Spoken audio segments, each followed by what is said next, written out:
Interpelación urgente del Grupo Parlamentario Vasco EAJ-PNV sobre qué medidas piensa adoptar el Gobierno en orden a esclarecer la verdad sobre la muerte de Mikel Zabalza Garete.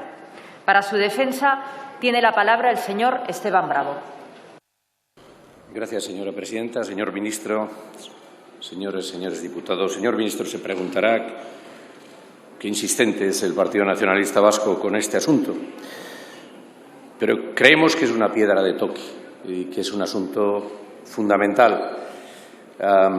Entre su grupo parlamentario, Partido Popular, Vox y Ciudadanos, evitaron su comparecencia ante esta Cámara. Y la verdad es que la respuesta que hizo mi compañero de partido en el Senado, el señor Landa, pues la respuesta que usted dio fue, en nuestra opinión, notablemente insatisfactoria. Mi intención no es arremeter aquí y ahora contra usted ni contra nadie, absolutamente. Mi única intención es que el derecho a la verdad y a la reparación se haga efectivo para una familia que ya ha perdido a su ser querido y es lo único que puede esperar, obtener esa verdad, exactamente igual que cualquier víctima que ha perdido a un familiar asesinado. Brevemente, los hechos para situar a la Cámara. Mikel Zabalza es un conductor de autobús, un muchacho navarro, 32 años, conductor de autobús en San Sebastián, y el 26 de noviembre del año 85 es detenido junto a otras 5 personas y llevado a dependencias policiales. En su caso fue a Inchaurrondo. Lo cierto es que ninguna de esas personas fue ni siquiera acusada. Al cabo de unos días salieron en libertad, sin cargos y sin fianza. Todos salieron menos uno, Mikel Zabalza. Y a partir de ahí la sociedad empezó a preguntar dónde estaba, qué había ocurrido. Silencio absoluto. Silencio y alguna frase cruel, como la que un responsable policial le espetó a la madre de Mikel Zabalza. Señora, si no lo encuentra, vaya usted a buscarlo a objetos perdidos. Apareció el 15 de diciembre en el río Bidasoa, pero nadie creyó la versión oficial. Y ahora ahondaré un poquito en eso. Podrían haber sido de ETA aquellas personas detenidas, pero no lo eran. Insisto, ni siquiera fueron acusados. Según testimonio de su madre, Mikel Zabalza ni siquiera era simpatizante. Le decía que nadie creyó la versión oficial. Tenía demasiados agujeros, demasiados lapsus. Ni el forense pudo asegurar que el ahogamiento como causa de la muerte en el río, quiero decir por agua, acompañado solo, según la versión oficial, al lugar por 3 miembros de la Guardia Civil en un lugar desconocido que no conocían bien los guardias, lo cual no es normal si es que se acompaña a un detenido para que les identifique dónde está un zulo, como parece que era la excusa. Y, desde luego, un testigo que estuvo en el lugar durante toda aquella mañana, en el que dice que desapareció, no vio ningún operativo de búsqueda. Puede usted escuchar o leer, porque también escribí un libro, los testimonios de Jon Arretxe, que fue otro de los detenidos, o del resto de los detenidos. Hay una serie de, como usted conoce bien, que además a usted este asunto le suena y sabe que tocó muy de cerca a la sociedad, usted es vasco. Bueno, esas versiones que han dado una serie de detenidos ante el Gobierno vasco de lo que sucedió también, por ejemplo, Jon Arretxe, ¿no? Si no lo ha visto, me gustaría que las viera. Tiene usted también dónde preguntar en su propio Gobierno. Gente que sabe muy bien, que conoce muy bien el caso y que conoce muy bien esas declaraciones sobre torturas y que le pueden dar también, testimonio de la veracidad o no que puedan tener. Yo, sinceramente, entiendo el miedo y la presión de la policía en Euskadi durante muchísimos años. Lo quiero decir también aquí. El aislamiento y la marginación a que estaban sometidos. No seré yo precisamente quien justifique a ETA, ni mucho menos. Fue cruel y bárbara en sus acciones, mesiánica y terrorista. Pero ello ni puede legitimar acciones de violaciones de derechos como las que rodean este caso, ni justificar el ocultamiento de esas acciones a la labor de la justicia o justificar la defensa a ultranza de las personas que cometieron estos hechos desde posiciones acríticas. Eso no es Estado de Derecho, señor ministro, eso no es justicia, eso no es democracia plena. La lucha contra ETA no justifica todo, tampoco la ocultación. E insisto, es que además en este caso ninguno fue acusado, ni siquiera acusado. Y entiendo también que había, pues bueno, es una policía que viene de una transición que no ha sido depurada, que tiene técnicas y prácticas, bueno, pues franquistas, una policía represiva. Ahora se han dado a conocer unos audios en los que se escucha a Juan Alberto Perote, el coronel responsable de los comandos operativos del CSIC, y al capitán García Nieto, una documentación, unos audios que por primera vez hemos podido oír públicamente, obtenida entre la documentación que tenía uno de los implicados, el coronel Perote. Yo le voy a leer la transcripción exacta de los audios, porque es que a mí me parecen estremecedores. No sé si usted los ha escuchado, si no lo debería hacer. Por cierto, que Eduardo Serra, el ministro, dijo en un momento determinado, ministro después, que no había documentación sobre el caso. ¿Seguro que no? Pues fíjese si hay esto. Es más, el señor Perote afirmó que una copia de este audio estaba en poder del CSIC. Otra cosa es que esté clasificada, que evidentemente lo estará como secreta. Leo literalmente lo que dijeron. Perote, el tema de Zabalza está muy feo. Y dice García Nieto, un juicio así mío de valor es que se les ha quedado en el interrogatorio, que se les ha ido la mano. ¿Tú crees que se les murió Nincho Rondo? Sí, mi impresión es que en el interrogatorio posiblemente fue una parada cardíaca como consecuencia de la bolsa de plástico en la cabeza y creo que se les ha quedado. Estaba mal de salud y debía haber tenido 3 operaciones el último año. A mí estuvo a punto de quedárseme el jefe del comando que mató a Martín Barrio, estuvo a punto de quedársenos al capitán Pindado y a mí. ¿Por la capucha?, pregunta Perote. ¿Se tragaba la capucha? No, no. Y a mí esta parte me parece estremecedora. No. Es que llega un momento, dice García Nieto con absoluta frialdad, en que está respirando su monóxido de carbono y entonces se está ahogando. Los esfínteres se le abren. Y el tío se ahoga. Y encima nos está mirando. Porque realmente el kit del tema ese no es que él no vea nada, porque al fin estamos como si estuviera metido en un punto. No. La bolsa es transparente para que él le vea la vida y la sensación esa de muerte que está cogiendo. Gómez Nieto, que ahora aparece en Honduras, al parecer vinculado a la Embajada Española, y trabajando para la Embajada Española, y ascendido, si no me equivoco, a teniente coronel. No es de democracia plena. Gómez Nieto, por cierto, que en un audio también confiesa haber obligado a Lasa y Zabala a cavar sus propias tumbas antes de que se les dieran 2 tiros. Yo podría ampliarle lista de casos, pero me voy a centrar en este, porque es que creo que por algún sitio tenemos que empezar a enfrentar la realidad. Han pasado ya muchos años. ¿Qué democracia es esta que no es capaz, después de algo más de 35 años, enfrentar el caso? Es un caso sin matices, sin falsas excusas y que se pueda aclarar. Usted está aquí en nombre del Gobierno. Es bien cierto que podía haber venido el señor Campos, podía haber venido la vicepresidenta primera. Lo han mandado usted. Usted en el Senado, y seguramente me lo va a decir posteriormente,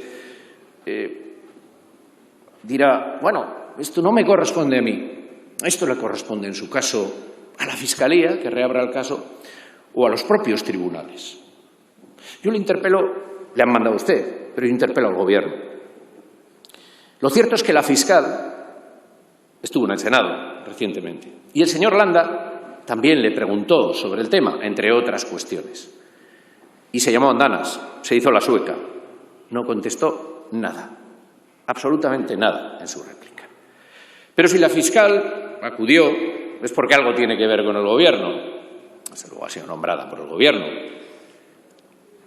Y si la fiscal jefe puede reabrir el caso, yo que les interpelo y les pido que se lo digan así. Yo se lo digo directamente. Y espero que en la moción de dentro de una semana esta Cámara se lo diga también.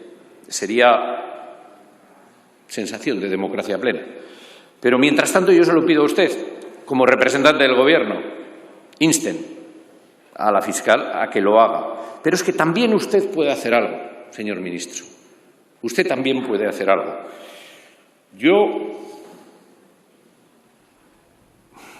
Algo nos conocemos, entiendo que usted está orgulloso de su trayectoria, que tiene a gala como juez buscar la justicia, combatir la inhumanidad, incluida la terrorista. Yo lo que le pido, y en esto sí que le estoy interpelando a usted como persona, es que sea consecuente con ello. Y usted puede instar al Gobierno a desclasificar la documentación referente al caso. Porque lo hemos visto ahora con los propios audios, hay documentación clasificada. Y según la ley vigente en estos momentos, no hay manera de que se conozca si no es por un acto del Gobierno desclasificando el asunto. Mire, no quiero ampliar la cosa. Vamos a algo concreto. Personas que ni siquiera eran de ETA. Nuevas evidencias que han salido. Desclasifiquen ustedes los papeles relativos a este caso. Creo que es una cuestión de justicia. Y luego continuamos, señor ministro. Muchas gracias, señor Esteban. Buenos días, señora presidenta, señoras y señores diputados, señorías, señor Esteban. Muchas gracias, en primer lugar, por el tono de su interpelación y de su exposición, que no puedo más que compartir con las referencias que haré ahora. Como usted ha dicho, son unos hechos concretos que marcaron un momento dado en Euskadi, en el País Vasco. Todos los que estuvimos allí, los que yo todavía en aquel momento no era juez, pero sí durante el desarrollo de la investigación de los hechos, tuvimos un conocimiento. Los he refrescado, evidentemente, para poder preparar esta interpelación, para poder tener conocimiento claro, los he recordado. Y me dice usted, casi es que había anticipado el tono y la referencia a mi primera intervención, a su interpelación.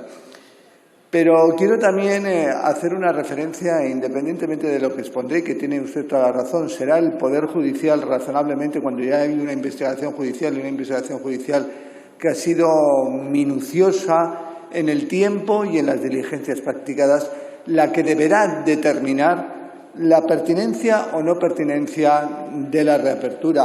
Reapertura que puede ser también solicitada por las acusaciones particulares personadas en la causa y donde se resolverá en ese sentido, dando traslado, evidentemente, al fiscal y a las demás partes. Esa posibilidad siempre existiría.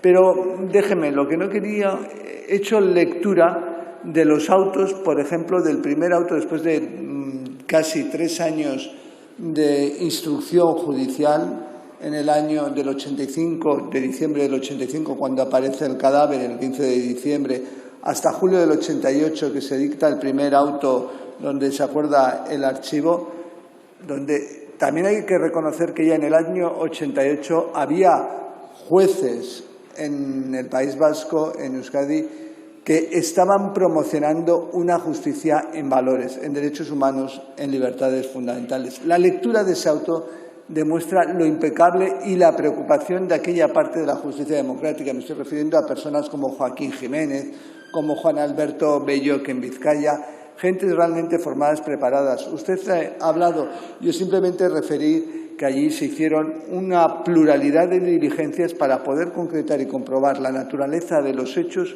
y, en su caso, la participación criminal. Le voy a indicar igualmente dónde ya en aquella época hubo autopsias a instancia de la acusación, a instancia de la familia, y donde se completaron y no había divergencias suficientes. No voy a no quiero entrar en la valoración sobre la pertinencia o no pertinencia de la reapertura del sumario de la investigación, consecuencia de las conversaciones a las que usted ha hecho, del audio al que usted ha hecho referencia y del que hemos tenido conocimiento del audio, no del contenido, porque el contenido ya había aparecido previamente y había sido valorado.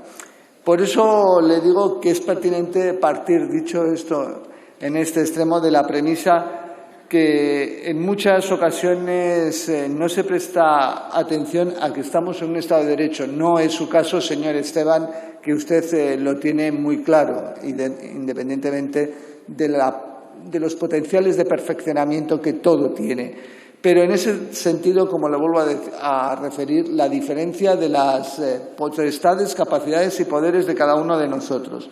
Y entre ellos, evidentemente, el Poder Judicial, concretamente la Fiscalía y los tribunales, son los encargados de las investigaciones de los hechos de naturaleza criminal, sin perjuicio de, evidentemente, la competencia que corresponde a las fuerzas y cuerpos de seguridad del Estado como policía judicial de colaborar indefectiblemente, necesariamente, y seguir las instrucciones de la Fiscalía de los jueces. Por eso, el papel del Gobierno, el que nos corresponde como responsables de la dirección política de la Administración General del Estado y dentro del cual están las fuerzas y cuerpos, no es otro que el que hablaré más adelante y que es, evidentemente, esa colaboración. El caso relacionado con la muerte de Mikel Zabalza Gárate ha sido, como hemos dicho, objeto de investigación judicial larga y compleja. Yo, vuelvo a decir, invitaría a la lectura de esas resoluciones, en concreto de ese auto. Permítame que le ofrezca algunos datos que usted los ha referido. Los hechos relativos se sitúan en el 85, noviembre, 26 de noviembre, diciembre. El juzgado número 1 de San Sebastián hace una instrucción compleja, pormenorizada. Se archiva en julio del 88, posteriormente se reapertura 95, 2000 y finalmente en el año 2010, después de la práctica de otras diligencias de instrucción, de investigación que se consideran pertinentes, se acuerda también el archivo. Ha durado esta instrucción, esta investigación, más de 20 años. Un asunto que conllevó la imputación inicial de 3 agentes de la Guardia Civil y posteriormente de otros 5 a medida que esa instrucción a la que hacemos referencia iba avanzando. En el auto de archivo al que hemos hecho referencia o le he hecho referencia consta que no concurre, abro comillas porque es el propio tenor del mismo, absolutamente nada que pueda fundar un juicio mínimamente fundado y serio de reprochabilidad penal frente a los imputados. Cierro comillas, declarando que no procedía la continuación del procedimiento. Es decir, no se estimaba que concurriesen circunstancias necesarias para abrir el juicio oral al que usted ha hecho referencia. Le diré, señoría, que los audios a los que hace referencia, como he indicado previamente, no aparecen 35 años después. Dichas conversaciones son de dominio público, el contenido ya desde el año 2004, y formaron parte de la investigación desarrollada por parte del Poder Judicial, siendo desestimado su valor probatorio en aquel momento en resoluciones del Juzgado de Instrucción 1 de Donosti y en la Audiencia Provincial de Guipúzcoa posteriormente. Con este recorrido, señoras, señores diputados, quiero aportar 2 cuestiones que creo que son trascendentales para esta interpelación. En primer lugar, no es cierto que a veces se intente trasladar en el debate político de que cuando tienen lugar hechos como los que rodearon la muerte de Mikel Zabalza, en nuestro país no hay Estado de Derecho. Todo lo contrario, el Estado de Derecho actúa e investiga cualquier actuación que ponga en duda la conducta de los empleados públicos. Mire, no quiero, es un tema complejo, difícil, lo entiendo, casi me cuesta hasta seguir el guión porque quiero contestar a lo que usted hacía referencia.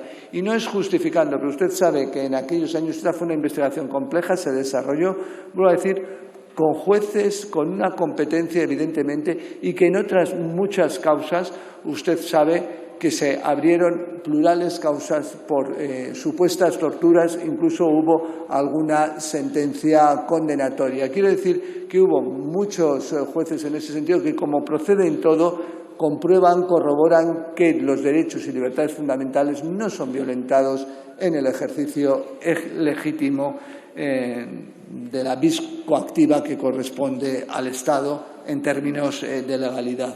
Pero, en segundo lugar, le diré porque por ser un asunto judicializado serán, y como le repito, los tribunales los que acuerden en su caso la reapertura en los términos que le he indicado. Cualquiera de las partes, ante esta aparición de los audios, podría solicitarlo. Ministerio Fiscal, acusaciones, en esos términos. Usted dice la desclasificación. Si la autoridad judicial entiende finalmente que procede la reapertura, podrá acordar las diligencias que entienda oportunas y convenientes, entre ellas incluso la desclasificación de unos hipotéticos documentos que al día de hoy yo no sé si existen o no existen en los términos que usted ha indicado, y habría que resolver evidentemente al respecto.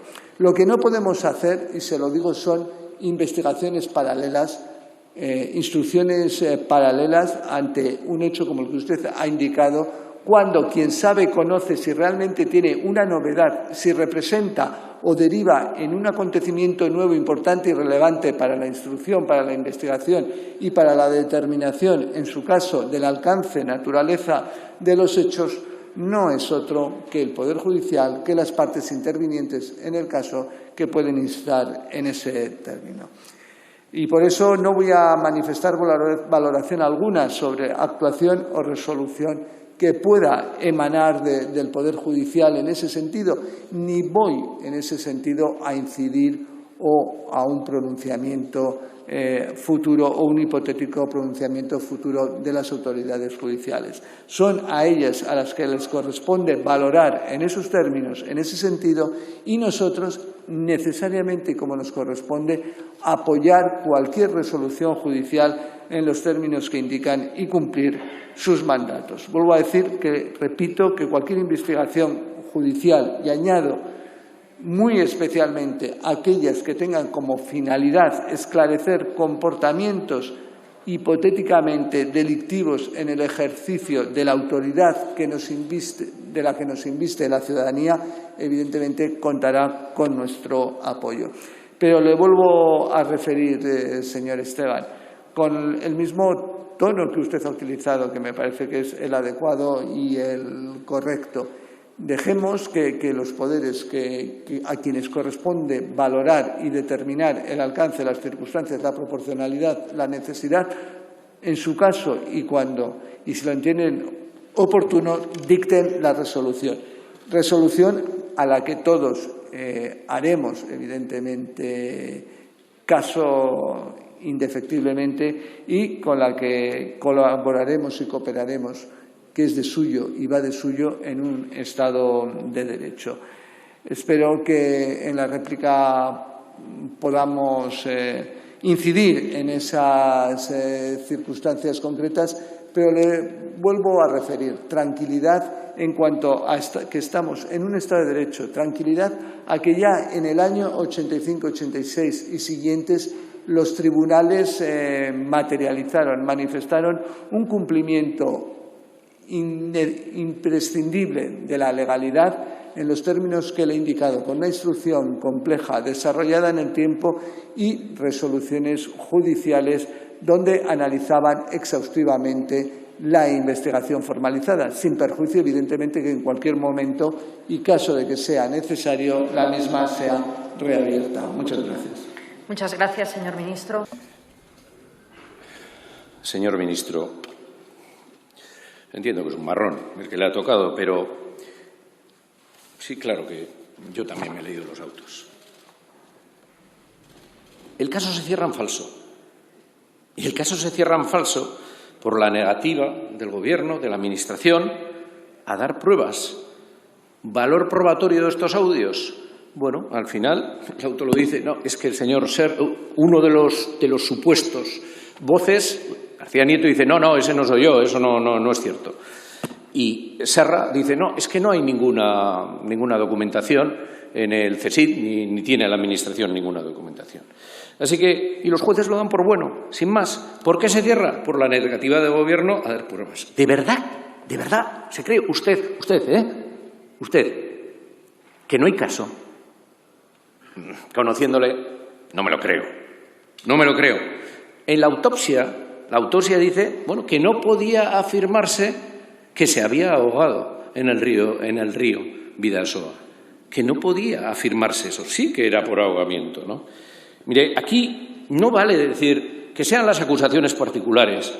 No, no, aquí lo que estamos pidiéndoles al Gobierno que se mueva, porque puede hacer algo.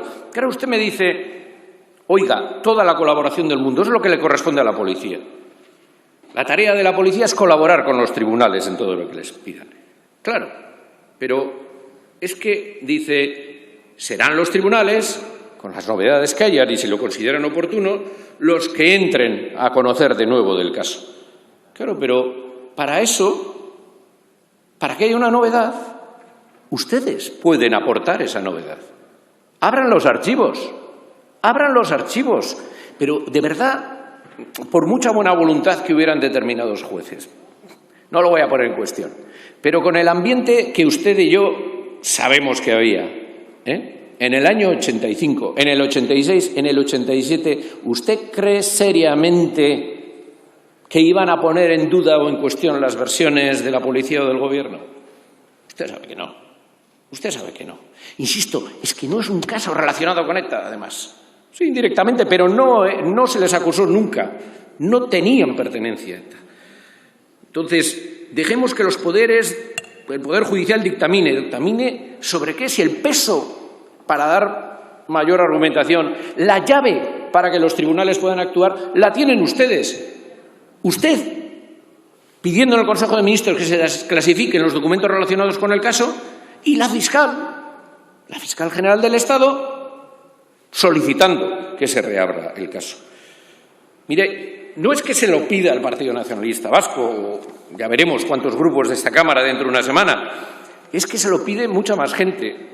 Zabalza Navarro, de Orbaizeta, es que se lo pide por unanimidad de todos los grupos políticos de la Cámara, el Parlamento de Navarra, que ha aprobado una declaración institucional en la que exige que tras la aparición de unos audios, que es verdad que la transcripción se conocía, pero que se dijeron, el juez simplemente dijo, no, el señor Serra dice que no hay nada y uno dice que estos son falsos, pues falsos, en vez de haber comprobado, en vez de haber exigido más datos. Bueno, pues el Parlamento Navarro le dice, tras la aparición de unos audios en los que interviene el capitán de la Guardia Civil, Gómez Nieto, y el señor Perote, se investiga a fondo el contenido de los mismos con el fin de saber la verdad en torno a la muerte del joven navarro Mikel Zabalza. Por unanimidad de todos los grupos políticos de la Cámara.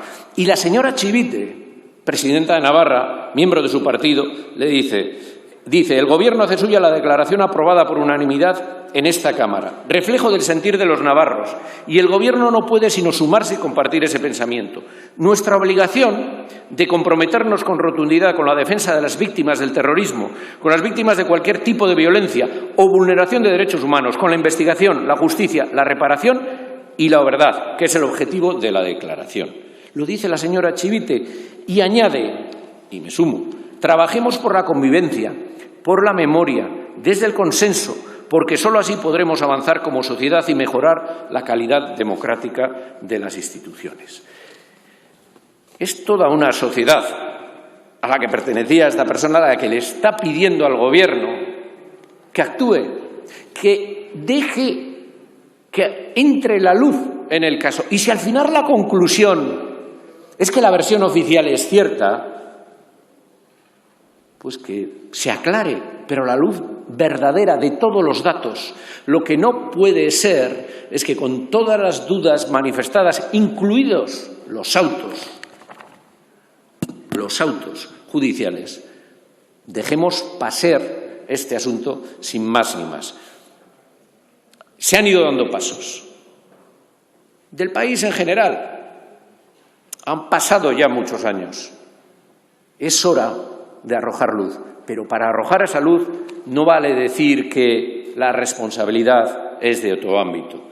Quizás sí sea ese ámbito, el judicial, el que tenga que poner marchamo final de verdad al caso.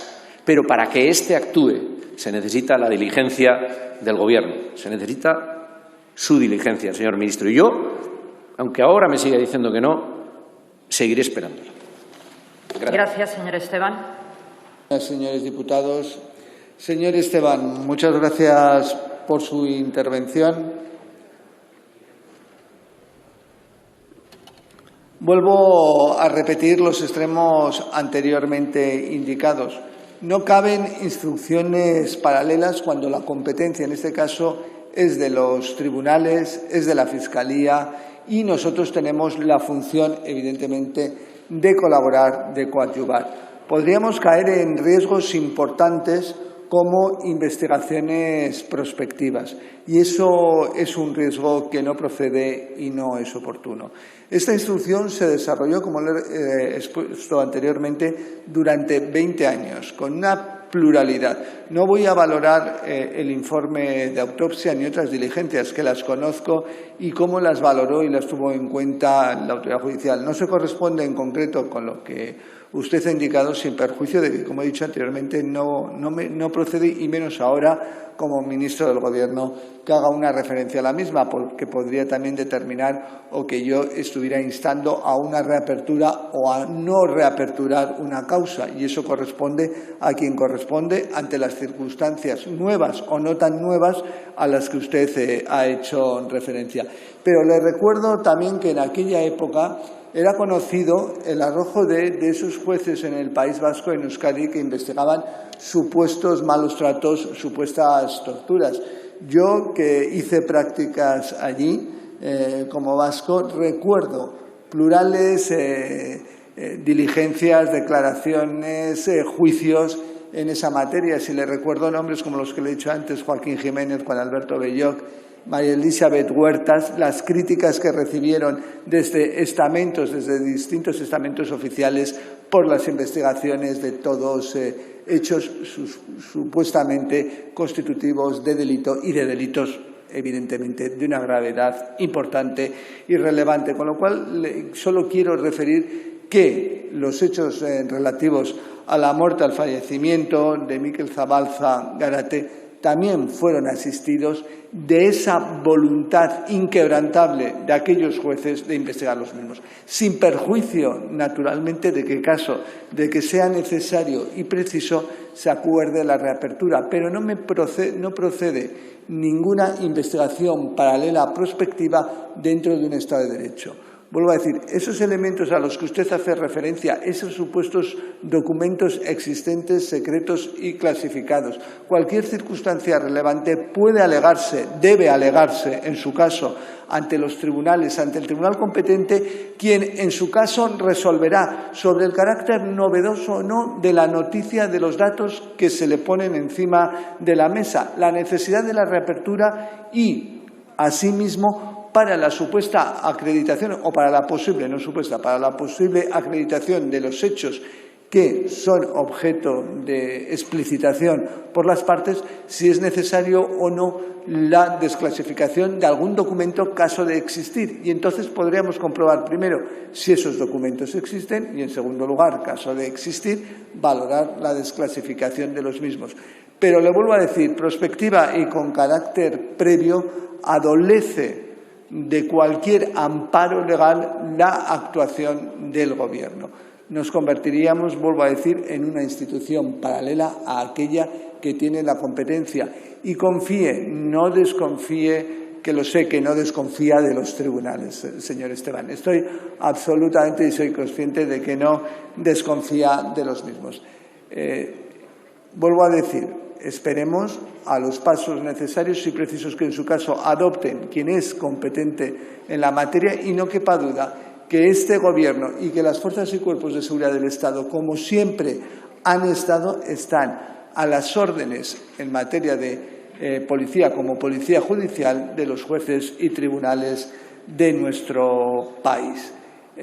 Vuelvo a decir, y a lo que hago finalmente, es un llamamiento a la confianza en las instituciones y a la confianza en que las mismas resolverán las competentes conforme a derecho, tal y como decimos los que en un día fuimos jueces. Muchas gracias. Muchas gracias, señor ministro.